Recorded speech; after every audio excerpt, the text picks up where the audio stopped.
not going to present a case which went straightforward. I'm going to present a case which was challenging and with complication. And I think we can also learn from that. It's the story of a 77-year-old male patient with very good general condition. And he has a past history of adenocarcinoma of the rectum. He has undergone neoadjuvant chemo radiation of the rectum and subsequently a laparoscopic resection of the rectum in April 2020. The lesion was T3 and 2 resected R0, that's the rectum. He subsequently got an adjuvant chemotherapy, FOLFOX, which had to be stopped early because he was not tolerating the chemotherapy due to neutropenia and low platelets.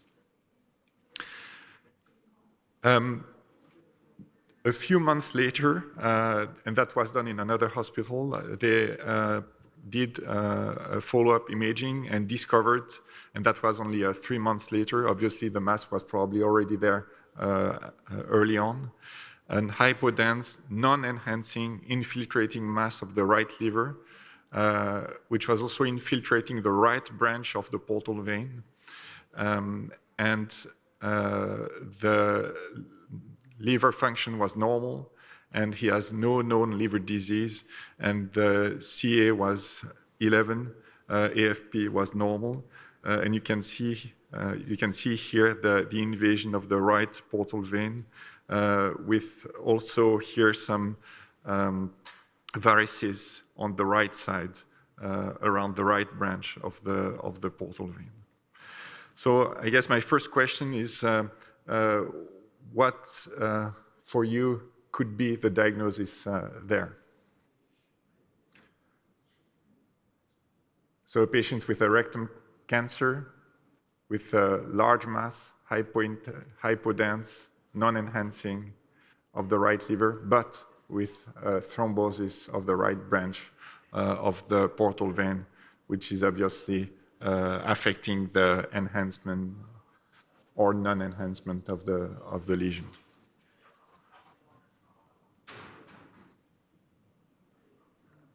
Could this be a metastasis of the rectum?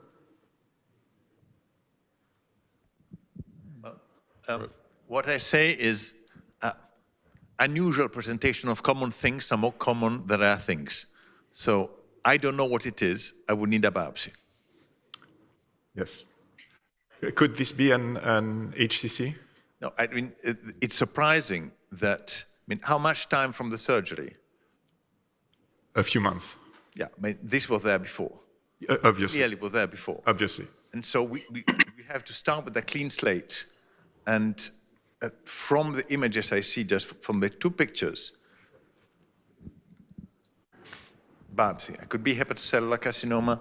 It could be an unusual form of the metastasis, but this is not a metastasis. So we did a biopsy. So it's metastasis. So an adenocarcinoma compatible with a colon or rectum origin. We also biopsied the non-tumoral liver, which was normal. It was, to us, a bit surprising how this metastasis was infiltrating the portal vein. I guess that can happen sometimes. Obviously, it was there already before the imaging, the staging, the early staging was not appropriate, considering the varices on the right side, and also the fact that the right liver had some shrink in size, and the left had increase in size. So the left plus segment 1 was over 800 cubic centimeter, and for a body weight of the patient of 80 kilograms. So now the next question is, what would you do? So 77 in good condition, not tolerating chemotherapy due to the hematological complications, infiltrating or invading the portal vein or the right branch. I must say also that with the lead, because of course that took some time before being referred to us, doing the biopsy and everything, and we did some new imaging, and now on the last imaging, the thrombosis, and it was not clear whether it was an invasion or a pure thrombosis, was also going to the main branch of the portal vein. But it was unclear whether it was the cancer or the thrombus. So would you do a surgery? That's the question. If you have no choice, it's easy. You go for surgery. Yeah.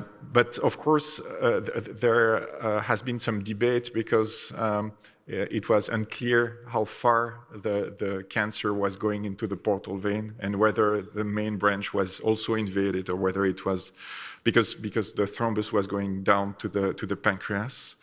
So obviously, if that had been cancerous, it would have been challenging. If not, it was still possible. Yes.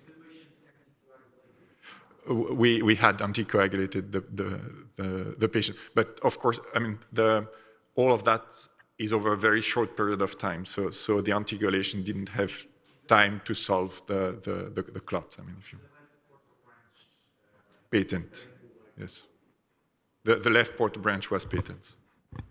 So, but with this uncertainty. Can we see the left? Do you have images of the left? No, I'm sorry. The image, I only have selected it, but trust me, the left. So the main was affected, but not with a complete thrombosis, and the left was open.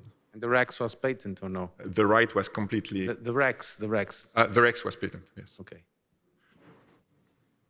Hugo, maybe with the mic. You consider for this, for example, if you proceed to surgery, doing a jump graft with the mesenteric vein to the left portal vein? It's a question you asked me? Yes. Yes, I can consider that. Yeah.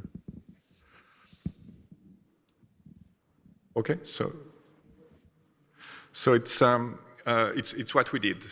So it's a right hepatectomy with a resection of the portal vein and an allogenic ILAC jump graft from the mesenteric vein to the left branch of the portal vein. The intraoperative Doppler ultrasound was okay, but not great. And Hugo, you will have a question. A purely technical question. Okay. I think this graft is not very easy to do. Where did you pass it through? No, I have to precise maybe. So the tumor infiltration was only on the right branch of the portal vein. All the rest was clotting. So in fact, we could use the graft, the jump graft from, below the pancreas. We didn't go over the pancreas. Retrogastric. No, so it was not from the mesentery. It was from the mesenteric vein, but on the other side of the pancreas. So we didn't go behind the stomach. Yes. Could you be sure during the operation about the nature of each thrombus? Yeah. So it was quite. At palpation, it was quite. It was an impression. Yes, I agree. It was not 100%, but it was clear that on the right branch it was hard, like super hard, and the rest was very soft. Remember that.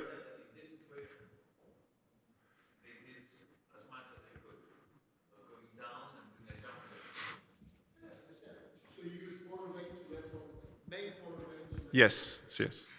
So it was not from. It was not from. So the pathological result was good with a complete resection of this 10 centimeter metastasis, which showed no response to chemotherapy. Obviously, there was minimal chemotherapy given.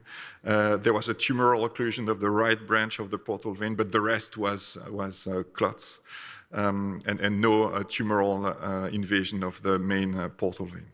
So again, the the flow was okay, but not incredible. And on day one, we were not so happy, and we had done a Doppler ultrasound, which showed no flow in the portal vein. The liver was doing okay at day one. I mean, the values were as expected. And we went back to the OR and did a thrombectomy. I don't have the exact number of the velocity of the vein there. It was okay, but not incredible again at that time. I'm sorry? Yes, here, yes. Not the first time, the Second second time? time. Yeah. So after that, I mean, he had prophylactic anticoagulation after the first one, 6 hours after, but on day one, so only a few hours later, there was no flow, and we went back to the OR and started anticoagulation. This is a tricky technical case, but this means that you have a problem of flow in the portal vein.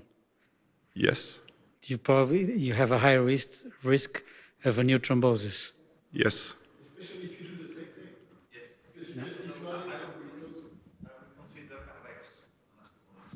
So yeah, well, to be complete, we had re-resected the left branch going higher into the rex. So we did that.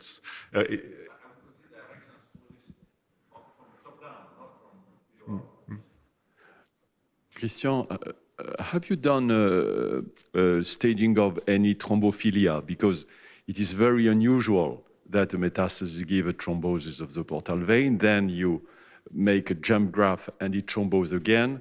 So I suspect that it may have a thrombophilia abnormality that predispose the patient to do this, no? So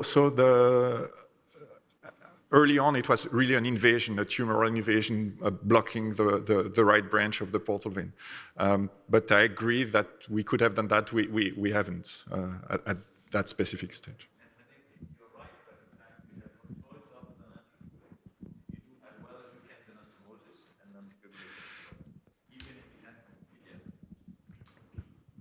But okay. Sorry. No, I'm happy that there is some exchange. I think we have some other choices, although they are also controversial. But you could even consider arterialization of your portal vein. Not with the artery, but with another branch.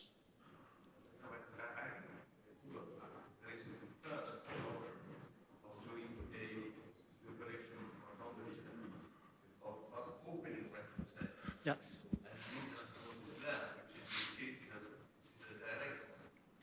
What I think is the big problem here is the portal flow, and we don't know how it is. Because I suspect the portal flow is very low, and this is what is causing this.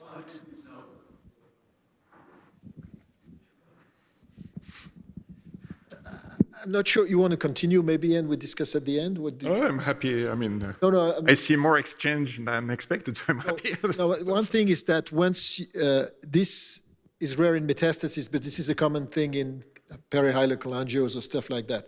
And when you do a reconstruction of portal vein, there's about a 10% thrombosis rate. And if you do it, and if you don't change the technique, there's a high chance that it's going to be the same again, except maybe with anticoagulation. I agree with Hugo that the flow maintains the patency, but there's something wrong here. There's probably something wrong. So you have to understand what's going on. And the portal flow, this is a normal patient. He should have a portal flow. There's no reason not to have a portal flow. Toso, sorry. In the previous CT, I didn't check it because I was not expecting this. Was any shunt between the portal and the caval system? Because he had a long time of thrombosis before surgery. We don't know. Is there any renal anything that you can embolize in the angiography or something like that to get the flow better? Because the problem here is not a good flow. You don't have a good flow. Did you perform a retrograde portography when you went there? To see if you had any thrombos before.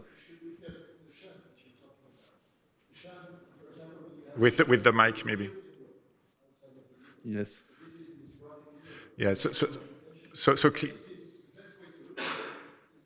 See, I know, but you can have thrombosis on the mesenteric vein, for example. So the blockage of the right branch was there for a very long time, but of the main portal vein, that was very recent, and there was no collaterals or shunts present. But I agree with you, maybe with the mic, because for the people. Since you had some incidents of thrombosis, did you do any post-operative evaluation for thrombophilia after? No, but I will show you what we did. My question is, have you checked the portal pressure at the end of the hepatectomy? Because it could be also a sort of small foresight syndrome in such a way that if you have a high portal pressure, it could be the explanation also of the portal thrombosis. I agree. It could be part of it. Maybe I go on. So I was not very, comfortable with that flow which had been reestablished. And I remember, because I did some pancreatic islet transplantation in the past. And what we do there in some patients is that we put a catheter, and we use the catheter of a portacat, so the chambers you use for chemotherapy.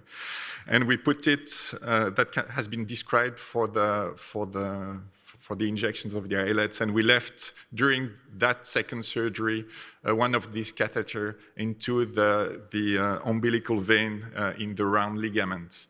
So we had a direct access to the portal vein. And we have been very happy that we had done that, because on day 3, the flow was very slow again. It was going through, but slow. And first we have put a smaller catheter into the main one in order to infuse heparin directly into the portal vein. So it kept the portal vein patent, but again, not perfect. And at the end, our radiologist could, we went a number of times checking how the portal vein was doing. And at the end, because the flow was still not super good, they went and put some coils into 3 collaterals in order to increase the flow in the portal system, and the patient did well afterwards. So he had a biloma that needed to be drained, but could be discharged with a slow recovery back home with good quality of life. It's true that 11 months later he recurred with lungs and liver mets, and he's currently on chemotherapy palliative. But I think that the key there was to have an easy access to the portal system to check and do things. So Christian, and coiling the collaterals improved the flow. So yes, it did. It was probably the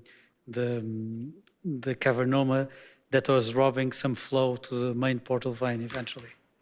It's probably a mix. Again, it was. I agree with René that probably there was a kind of small foci. Probably we underestimated the collaterals because, of course, as it was very short timing within the appearance of the main portal vein thrombus and the surgery, we underestimated the collaterals. That's probably a mix of several things. Thank you very much. Thank you.